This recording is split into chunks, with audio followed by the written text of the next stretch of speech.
এই মুহূর্তে আমাদের সামনে উপস্থিত আছেন আমাদের হুগলি জেলার গর্ব স্নেহা ঘোষ এবং সোহা ঘোষ। আপনারা ইতিমধ্যে অবগত আছেন উচ্চ মাধ্যমিক পরীক্ষা 2024 সালের পশ্চিমবঙ্গের মধ্যে মেয়েদের মধ্যে প্রথম স্থান অধিকার করেছে স্নেহা ঘোষ। আমরা পশ্চিমবঙ্গ তৃণমূল মাধ্যমিক শিক্ষক সমিতি হুগলি শ্রীরামপুর সাংগঠনিক জেলার পক্ষ থেকে তাদেরকে আমরা অভিনন্দন জানাতে এসেছি। আরও যেটা আমাদের আরও বেশি আনন্দ দিচ্ছে, স্নেহা শুধু একা নয়, ওর বোন সোহা ঘোষ ও একই রকমভাবে দশম স্থান অধিকার করেছে। সংগঠনের পক্ষ থেকে তাদেরকে আমরা অসংখ্য অভিনন্দন জানাচ্ছি, আর শিক্ষক মহাশয় হিসেবে তাদেরকে আমরা আশীর্বাদ জানাচ্ছি, জীবনে ওরা অনেক বড় হোক। প্রথমেই আমাদের শিক্ষক সংগঠনের তথা আমাদের হুগলি জেলার যিনি উচ্চ মাধ্যমিক পরীক্ষা কনভেনার ছিলেন, তিনি দু চারটি কথা বলবেন ওদের সম্পর্কে, তারপরে আমি ওদের কয়েকটি প্রশ্ন করব।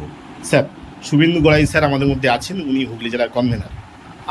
আমরা খুব আনন্দিত। আজকে আমাদের জেলার গর্ব স্নেহা এবং সোহা দুজনেই কৃষ্ণ ভাবিনী নারী শিক্ষা মন্দিরের ছাত্রী। আমরা ওদের স্কুলে বরাবরই খুব ভালো রেজাল্ট হয়, তো পশ্চিমবঙ্গের মেধা তালিকায় স্থান করে নেওয়ার জন্য আমরা অভিনন্দন জানাতে এসেছি স্নেহাকে এবং সোহাকে। অনেক অভিনন্দন, জীবনে অনেক উন্নতি করো তোমরা এবং বাবা মায়ের মুখ আরও উজ্জ্বল করো। এবং মা তো রত্নগর্ভা, উনি তো পাশে রয়েছেন। আজকে গোটা জেলার আর একটা আনন্দের দিন, খুশির মেজাজ। খুব ভালো রেজাল্ট হয়েছে আমাদের জেলা থেকে এবং 13 জন আমাদের মেধা তালিকায় স্থান করে নিয়েছেন। পশ্চিমবঙ্গের প্রথম 10-এর মধ্যে হুগলি জেলা থেকে 13 জন এই প্রথম। এটা একটা খুব আমাদের গর্বের বিষয়। এরপরে আমি স্নেহার কাছে যাব। প্রথমেই তোমার প্রতিক্রিয়া একটু জানতে চাই, কেমন লাগছে এই রাজ্যের মধ্যে মেয়েদের মধ্যে প্রথম হয়ে? তোমার প্রথম ফার্স্ট এক্সপ্রেশনটা কেমন? আগে আমি আপনাদের সবাইকে ধন্যবাদ জানাতে চাই।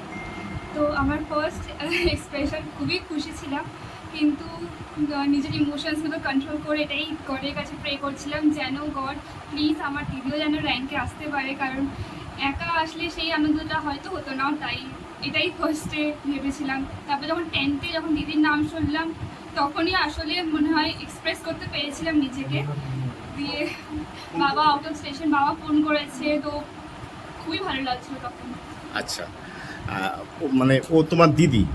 আচ্ছা, প্রথমেই বলে তাহলে দিদির কাছে যাই। সোহা, বোন রাজ্যের মধ্যে প্রথম, এইটা তোমাকে কেমন লাগছে? এইটা বলো। গর্বের, খুব আনন্দ লাগছে, খুব খুশি।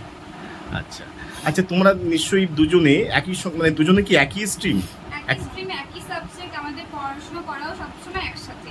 আচ্ছা, আমরা জানি, তবুও জিজ্ঞাসা করি, তোমরা কোন স্কুলে পড়াশোনা করতে? বিশ্বভারতী নারী শিক্ষা মন্দির। আচ্ছা আচ্ছা, তোমরা দুজন যেহেতু একই বাড়ি, নিশ্চয়ই পড়াশুনো ক্ষেত্রে কিভাবে একে অপরকে সাহায্য করতে? যে কোনো জায়গায় যদি কোনো আমার ড্রব্যাক থাকতো, ও আমাকে হেল্প করতো ক্লিয়ার করতে, রেকটিফাই করতে কোনো মিস্টেক থাকলে। সেম আমিও ওকে ওরমভাবেই সিমিলারলি হেল্প করতাম। তো এই করে আমরা দুজনকে সাপোর্ট করেছি। আচ্ছা আচ্ছা আচ্ছা, এই পড়াশুনোর বাইরে তোমাদের আর কি ভালো লাগে? আমাদের চেস খেলতে খুব ভালো লাগে, আমরা দু বোনে খেলি, অনলাইনে মাঝে মাঝে খুব খেলি। সুন্দর। তারপর গান শুনতে ভালো লাগে, মুভিজ দেখতে ভালো লাগে, ড্রয়িং করতে ভালো লাগে। আচ্ছা বাহ। আচ্ছা, এর পরবর্তী যারা পরীক্ষা দেবে উচ্চ মাধ্যমিক পরীক্ষা, এই মুহূর্তে যারা 11-এ পড়ছে বা ক্লাস 10-এ পড়ছে, তাদেরকে কিভাবে পড়াশোনা করতে বলবে, বা তারা কিভাবে ভবিষ্যতে এরকম ভালো রেজাল্ট করতে গেলে, সবাই তো আর ফার্স্ট বা হবে না, ন্যূনতম ভালো রেজাল্ট করতে গেলে তাদের জন্য তোমাদের কি পরামর্শ থাকবে? প্রথমে সোহা বলুক, তারপরে স্নেহা বলুক।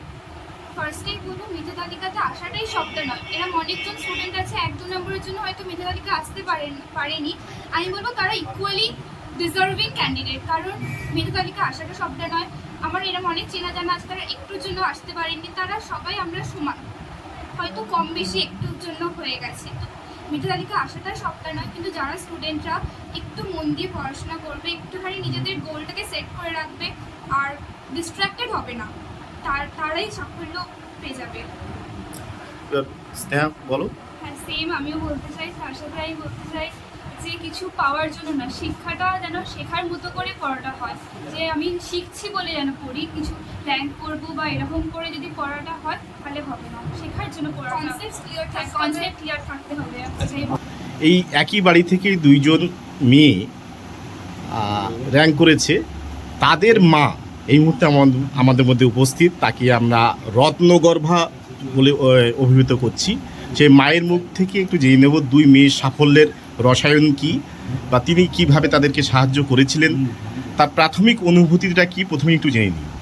আপনি বলুন।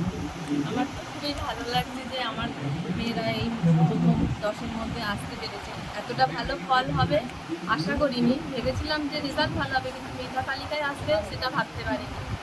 আচ্ছা, তোমাদের ভবিষ্যৎ পরিকল্পনা কি? ভবিষ্যতে কি হতে চাও বা কিভাবে? আমাদের এখন ইকোনমিক্স নিয়ে এগোনোর ইচ্ছা আছে, তারপর ডিসাইড করব ফাইনালটা। আপাতত হায়ার স্টাডিজ ইকোনমিক্স নিয়ে দুজনকারই করার ইচ্ছা। তোমারও একই? আচ্ছা আচ্ছা আচ্ছা, যাই হোক, তোমাদের আগামীর ভবিষ্যৎ খুব সুগম হোক, এই আশীর্বাদ আমাদের থাকলো। Thank you sir. আমাদের